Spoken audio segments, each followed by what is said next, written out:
在流量為王的內娛，明星與粉絲的關係始終籠罩着一層微妙的博弈色彩，而印婚印戀更是偶像工業心照不宣的生存法則。然而，時間倒回至2017年，彼時憑借《大唐榮耀》中廣平王一角躋身頂流之列的任嘉倫，卻做了一件足以被寫進內娛史冊的荒唐事。在自己事業如日中天、商業界直擊待變現的黃金時期，毅然決然地在微博上官宣了與女友薛歡長達5年的戀情。這條無異於向平靜湖面投入深水炸彈的微博，不僅引發了社交平台的短暫癱瘓，更在頃刻間讓他損失了數十萬活剔粉絲，多個即將到手的代言合約也化為泡影。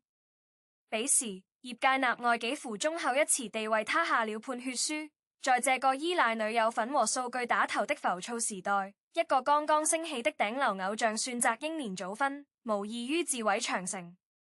所有人都在等着看這位戀愛腦的男演員如何被市場磨情拋棄，仿佛他未來的演藝之路已然被判了死刑。然而，當喧囂過去，時間這位最公正的裁判，不僅沒有讓任嘉倫就此一魅於人海，反而用一種近乎黑色幽默的方式，將他當年的自毀前程之舉，縱數為一道刺破內娛 K 型粉絲經濟泡沫的利刃。如今再回頭看這波操作，我們倍驚訝地發現，那根本不是一時衝動的戀愛腦上頭，而是一場充滿清醒與勇氣的對賭，更是把內娛長期以來破粉絲的 K 型套路撕得粉碎的破局之作。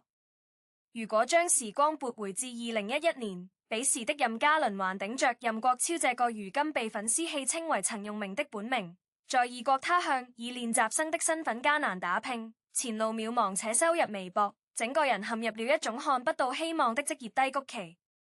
而與他相識於微時的薛歡，彼時已經從中戲畢業並開始盡早拍戲，在圈內的根基遠比任嘉倫紮實。這種女強男弱的格局，以及那段共同經歷過的寂寂無名的歲月，為他們後來的關係定下了不同於普通娛樂圈情侶的基調。兩人雖早已相戀，卻並未像圈內許多尚未成名的小演員一樣，將戀情作為炒作跳板，而是默契地將這份關係藏在了鎂光燈照不到的角落，默默磨合着生活與性格的稜角。在後來兩人共同參演電視劇《通天狄仁傑》期間，片場的工作人員只看到兩人默契的合作，外界甚至誇讚他們極具熒幕 CP 感。殊不知鏡頭之外，這對年輕人早已在生活的瑣碎中完成了對彼此的認定，日常節奏早已密不可分。當薛歡拍完自己的揮奮殺青後，他沒有像絕大多數女演員那樣趁着剛暈個臉熟趕緊趁熱打鐵接戲，反而做了一個讓周圍所有人都看不懂的決定，逐步減少台前的演出工作，將自己從那個充滿誘惑的名利場中抽離出來。2016年，兩人低調領取了離婚證，沒有搞任何營銷通稿，沒有盛大婚禮，甚至沒有通知任何媒體，只是請了雙方最親近的親友吃了毒飯，將這段婚姻藏在了平靜的日常之下。這種在爆紅前的極度克制與低調，與後來官宣時的驚天動地形成了鮮明的戲劇反差，也為任嘉倫日後打破行業潛規則埋下了伏筆。轉機發生在2017年，一部《大唐榮耀》的播出，讓任嘉倫這個曾經的古家一夜之間體驗到了怎麼叫紅得佛子。他飾演的廣平王李速深情印忍，憑借極具騷感的眼神戲和紮實的打戲，迅速收割了無數少女心。微博粉絲量曾幾何級數暴漲，各種劇本邀約和商業代言如雪片般飛來。在這個節骨眼上，所有經紀團隊面對這種突如其來的頂流待遇，都配執行一套標準化的顧粉流程，擁持單身人設、發曖昧通稿和合作女星炒 CP， 強化男友屬性，讓粉絲有代入感。任嘉倫的團隊當時也給出了極其理智的建議，剛爆火就公開女友甚至妻子，對事業的打擊是毀滅性的，輕則掉粉退粉，重則被品牌方視為風險藝人直接索賠。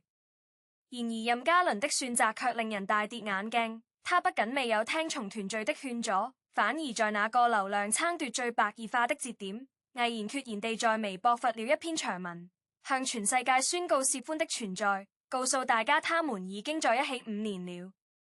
這個決定在當時不僅讓團隊崩潰，更讓剛成立的女友粉大軍瞬間瓦解。數據顯示，官宣當日不僅社交平台粉絲數量斷崖式下跌高達數十萬，多個原本已經洽談成熟的高些品牌和快消代言，連夜撤回了合作方案，生怕這位戀愛腦男星影響品牌調性。那一年的輿論環境對任嘉倫堪稱惡意的狂歡，全網充斥着任嘉倫這被指完了的冷嘲熱諷，甚至有人斷言他將成為內娛史上最短命的頂流。如果說官宣戀情只是斷了粉絲的念想，那麼後續的發展則徹底堵死了他作為偶像派的所有退路。2018年，任嘉倫再次扔出一枚重磅炸彈，直接官宣了自己已婚且已為人父的消息。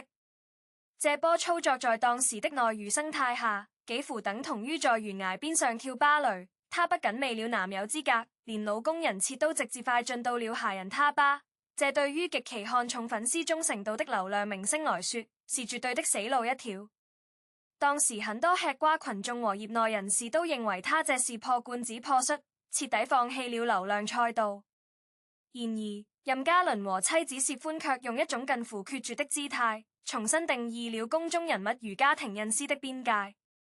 面對網絡上一波接一波對薛歡的攻擊、謾罵以及造謠，薛歡沒有像普通人想象的那樣借着這波潑天的流量出道接戲上綜藝洗白，也沒有像某些明星家族那樣開小號肉懺悔罪，而是極其乾脆地選擇了徹底消失在公眾視野中。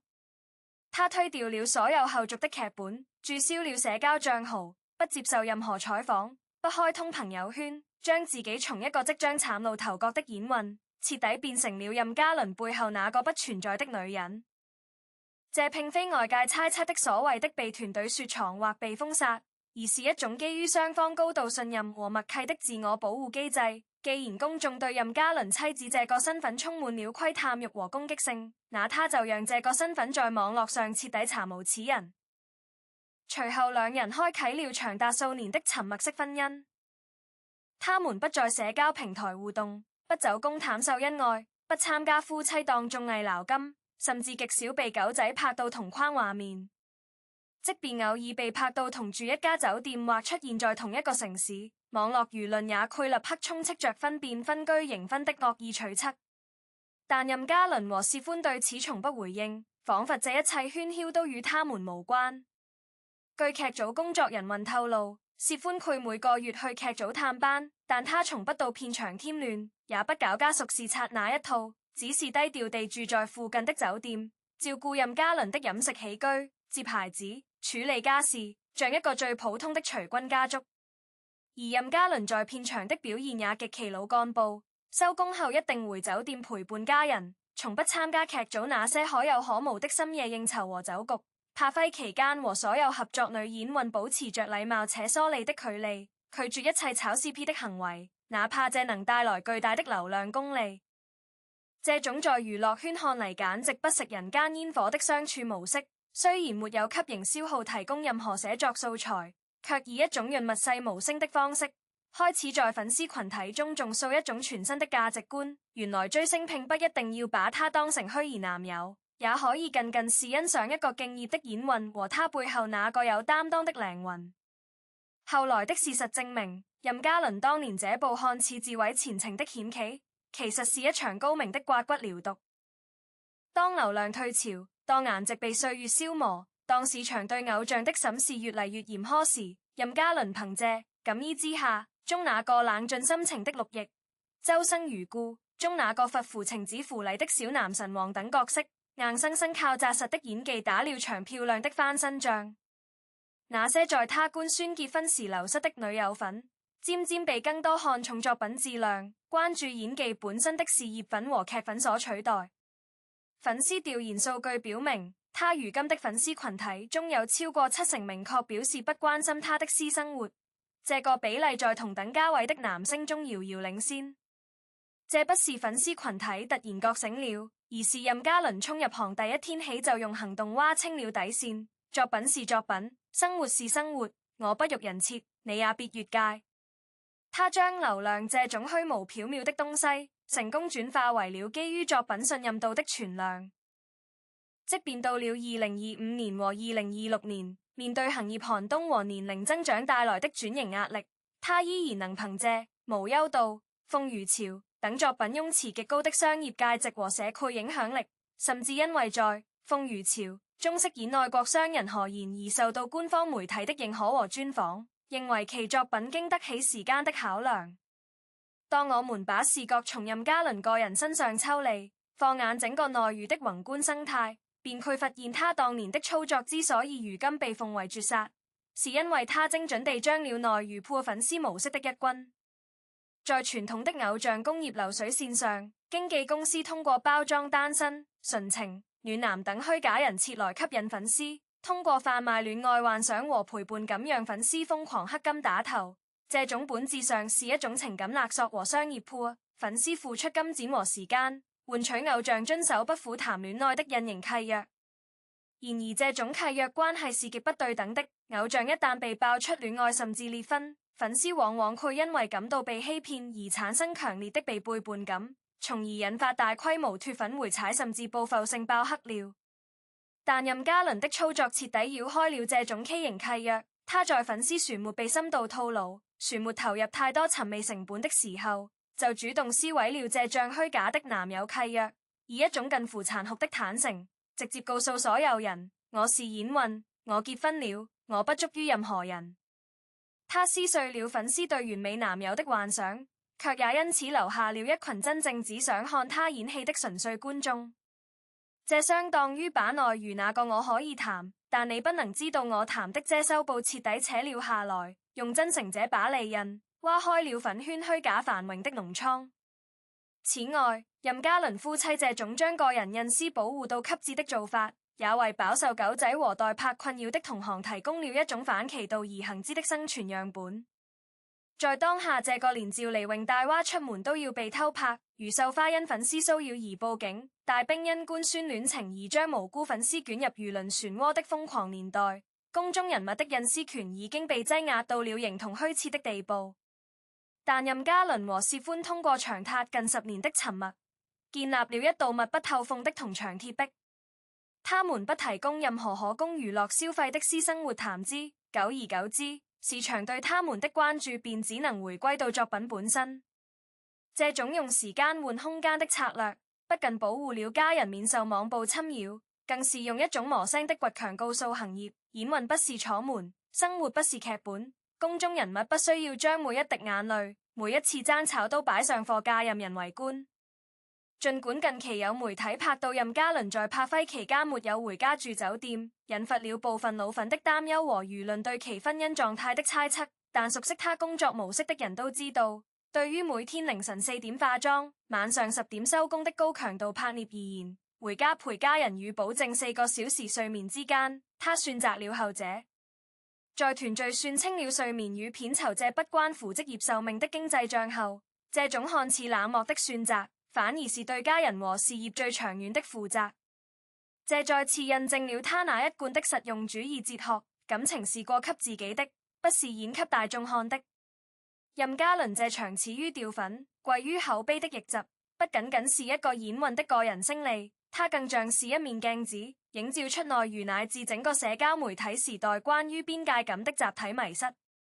在這出長達數年的連續劇中，我們看到了粉絲過度投射情感後的失落，看到了看客消費他人隱私時的狂熱，也看到了一個清醒的從業者如何以一己之力對抗整個行業的潛規則。如今復盤那波掉粉幾十萬的操作，我們會發現，輸得精光的不是任嘉倫，而是那個依然試圖用單身人設綁架演運，用情感投射收割韭菜的陳腐娛樂邏輯。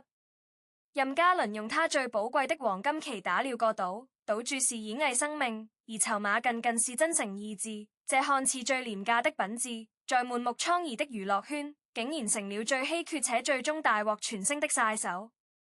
最終，當我們合上這份關於任嘉倫的破局檔案，心中衝起的絕不僅僅是對某個明星個人抉擇的喝彩，更是對一種健康、理智的公共討論空間的熱切期盼。任嘉倫的故事之所以動人，恰恰在於他告訴我們，公眾人物和觀眾之間本就不該是我表演單身，你奉獻剪包的詐騙關係，也不該是我窺探隱私，你滿足獵奇的畸形共生。它應當是基於作品的專業欣賞，是基於人格的相互尊重，是基於邊界的彼此成全。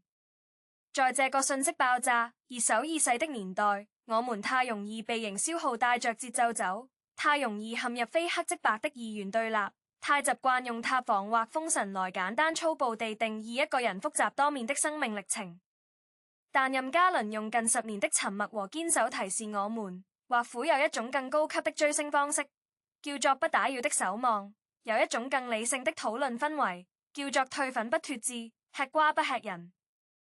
在鼓勵多元與包容的今天，與其瘋狂做神又盼其崩塌，不如退後一步，給予所有公眾人物一個既能因才華被看見，又能因隱私被保護的雙重空間。畢竟，只有在一個邊界清晰、理性平和的環境裡，好的作品才能沉下心來被打磨，真誠的藝人才敢於展露真實的血肉，而作為觀眾的我們，也才能在絢麗喧囂和烈氣的地方，真正享受到娛樂文化帶來的滋養與愉悅，讓理智與和平成為我們共同守護的青鳳。